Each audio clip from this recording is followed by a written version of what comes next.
স্বাগতম।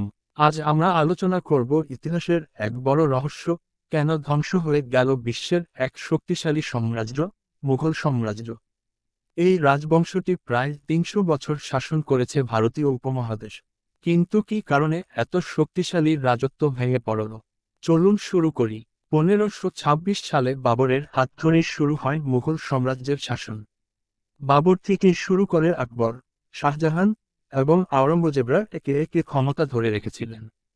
আকবরের আমলে সাম্রাজ্য সবচেয়ে শক্তিশালী ও বিস্তৃত হয়। এই সময়ে রাজত্ব ছিল শাসন, সংস্কৃতি ও অর্থনীতিতে সমৃদ্ধ। তবে সময়ের সঙ্গে সঙ্গে কিছু অভ্যন্তরীণ সমস্যা তৈরি হতে শুরু করল। প্রথমত, ক্ষমতার লড়াই। সম্রাটদের মধ্যে বিরোধ বাড়তে থাকল। জমিদাররা কেন্দ্রীয় শাসনের বিরুদ্ধে বিদ্রোহ শুরু করল। প্রশাসন দুর্বল হয়ে পড়ল। কর আদায় বেড়ে যাওয়ায় সাধারণ কৃষক ও নাগরিক অসন্তুষ্ট হয়। কিছু নবাব স্বতন্ত্র রাজত্ব গড়ে তোলে, যা কেন্দ্রের নিয়ন্ত্রণ কমিয়ে দেয়। সেই সাথে সামরিক আধুনিকায়ন করতে পারল না মুঘলরা। ইউরোপীয় শক্তিগুলো নতুন বন্দুক, বন্দুকযন্ত্র এবং আধুনিক যুদ্ধকৌশল নিয়ে এগিয়ে যায়।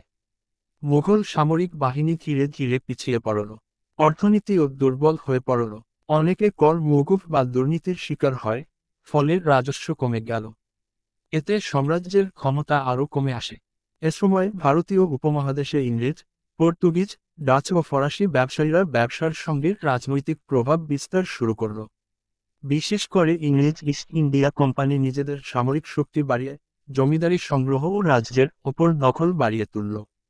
১৭৫৭ সালের প্লাসির যুদ্ধের পর মুঘল সম্রাট প্রায়ই কেবল পুঁজি হয়ে রইলেন। ইংরেজরাই প্রকৃত শাসক হয়ে গেল।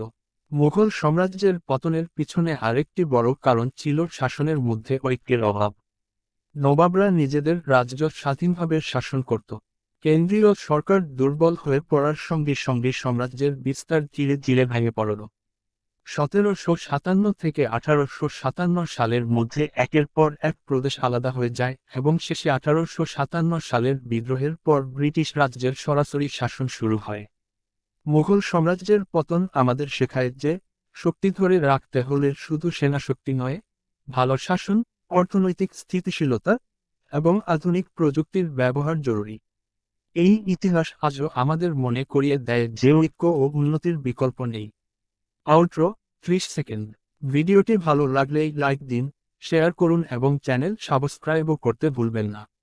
আপনার মতামত নিচে কমেন্ট করুন। আপনি আর কোন ইতিহাসের গল্প জানতে চান? ধন্যবাদ।